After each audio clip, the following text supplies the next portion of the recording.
is the average size of a Really? player on their team. Yeah, the biggest team in the NHL. And maybe it just feels a little bit more like that 2019 St. Louis team that didn't have a bunch of superstars. It just had a bunch of blue-collar guys who could go to work.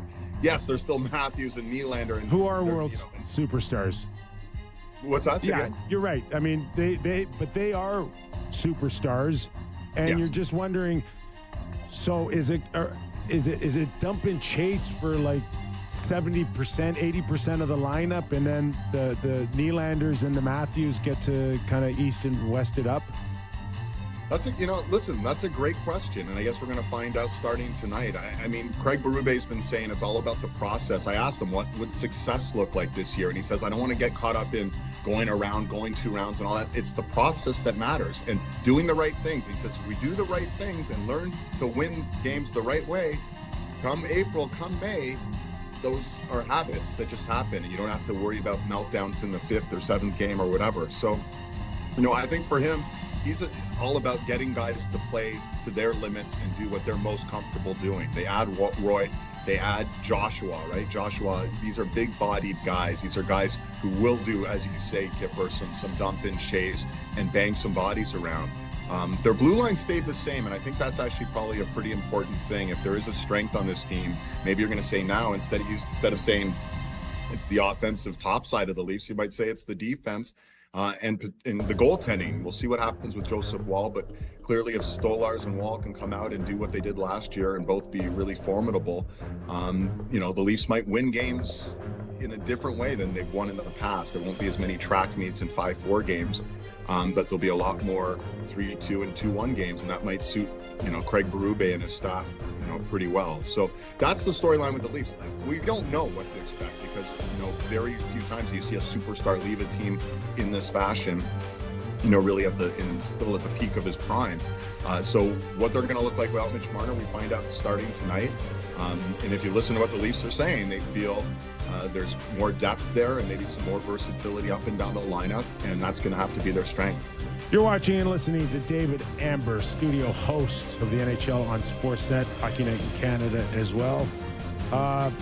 Doubleheader, of course. We go right into the Oilers and the Calgary Flames. So let's just start with what you think that the Connor McDavid scenario has been put to bed, at least for the next couple of years. What we think, just your overall thoughts on the ripple effect that it will have moving forward here for the Oilers, and then ultimately what you thought of the deal and how underwhelming you found it.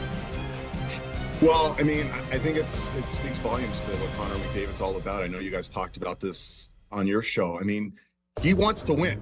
He has shown his commitment to win, and he has made a sacrifice financially to allow Stan Bowman and that management staff to fill the lineup up with his best players possible to surround him with, to give him the best opportunity to win. The window is right now, though, for the Edmonton Oilers.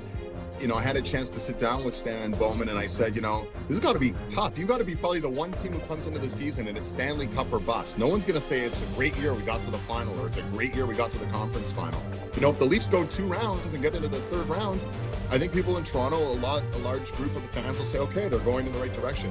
When you've been to the Stanley Cup final and lost the last 2 years, it's Stanley Cup or bust. And I think Connor McDavid really wanted to, accentuate that point by saying, I'm ready to make the sacrifices. I'm going to bring everything I can. I see this group around me. I trust this group. And when you look at the group, what did Stan Bowman do, guys? He got rid of 7 players. One thing they all have in common, they're all in their 30s. The Skinners, the Canes, the Perrys, the Arvidssons.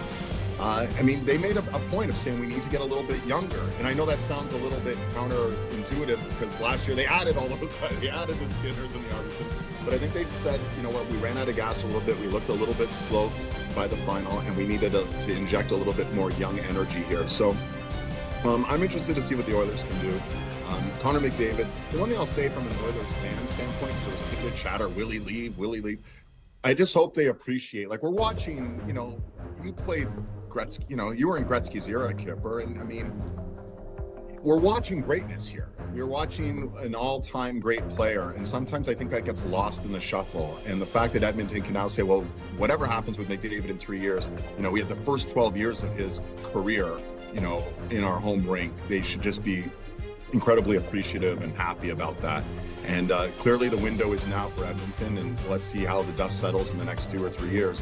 But right now, I still look at the Oilers as maybe the favorite to win the Stanley Cup, and I don't see why we wouldn't. And I know there's goaltending questions and other questions, but I still look at them and say, you have the 2 best players in the world, and you have a pretty good supporting cast, and they've been there. They've been right there on the precipice. Maybe this is the year. It's also particularly salient, I think, to point out to people to appreciate it, not because like, oh, he's going to leave, but because when you go into a season going, cup is all that matters, you don't want to like not care about the season. There's 7 months of fun hockey ahead, watching these guys, and obviously elite special players. So yeah, the Oilers going to be fun to keep an eye on. Part of the doubleheader you have tonight, Toronto and Montreal. Wanted to get your thoughts on the Canadians, who set the bar high, got into playoffs, and they're saying they're not running from it, that it's, they expect to be a playoff team, and that's where they're at. Are you concerned for them taking a step back, or do you like them to continue to build with some big additions in Dobson and Bolduc? I mean, I love the moves they've made. I think Kent Hughes and that manager group have done a wonderful job. And Marc Bergevin deserves some credit as well, because he stockpiled a lot of these draft picks that they've been able to parlay into some of these pieces, trading 2 of them to get Dobson. I'm incredibly excited to see Demidov, right? Like that, to me, he's electric. And all I hear is he's a rink rat. He stayed in Montreal. He trained through the summer. All he cares about is working out and playing hockey. And I'm like, okay, this is going to be really fun to watch. You look at him and Lane Hudson, and they're 2 like hockey nerds, essentially. So you have 2 of the most young, dynamic players in the league. You have Caulfield and Suzuki on the rise. Dobson, of course, looking to sort of a bounce back season after a tough year on Long Island last year. There's so many good young pieces here, and they're led by a coach with so much energy and such a great way of managing these young players. Where they need to figure things out is defensively, right? They gave up the most 5-on-5 high danger scoring chances in the league last year. Sam Montembeault deserves a lot of credit. If it wasn't for him, the Habs probably wouldn't have made the playoffs. He was that good last year. So I'm excited. They kind of strike me as must-see TV, the Montreal Canadiens. Are they going to, have another 90-plus point season and be that team? I don't know. That Atlantic Division is incredibly tough. In fact, the sleeper pick I have, guys, I think we all did our predictions. I haven't actually seen the article come out on Sportsnet.ca, but I'm sure I'll kind of turn some heads, because I predict the Ottawa Senators are going to win the Atlantic. I don't know. I'm all in on the Senators team right now. Huge Allmark fan, eh? Well, listen, Allmark is a great regular season goalie, and he struggled last year till December, and then he was the best goalie in the league. If you guys remember, from December to mid-January, he was amazing leading up to 4 Nations. Yeah.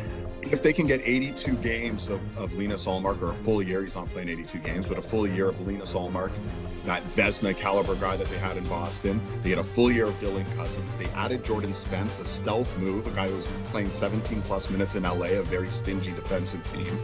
And then Stützle, Sanderson, Tkachuk. I mean, these are guys on the rise. These are young superstars. Jake Sanderson might be, really one of those guys you're going to talk about as a Norris candidate for the next 6-7 years. He'll win it if they win the Atlantic. There you go. And think about that. And, that's how strongly I feel. They need a lot of things to fall into place, but I really, really like the trajectory of this team. And I like the makeup, and I like the depth up front. And I think they've done a good job of integrating the Claude Giroux and the Lars Ellers that they brought in this year. Like, they have a mix of veterans, and they have a bunch of great up-and-coming young players, and it's going to be exciting in Ottawa, I think. Well, there's no question that you know exactly how you feel about the Ottawa Senators. Can you tell me exactly how you feel about the Vancouver Canucks? Listen, it's a cup half full or a cup half empty. Can we all agree that everything that could go wrong in Vancouver went wrong last year? Yes, Can we all agree absolutely. It was Petey with 45 points? The longest burning tire fire in Canadian history. It's almost like unheard of that guy would end up playing a season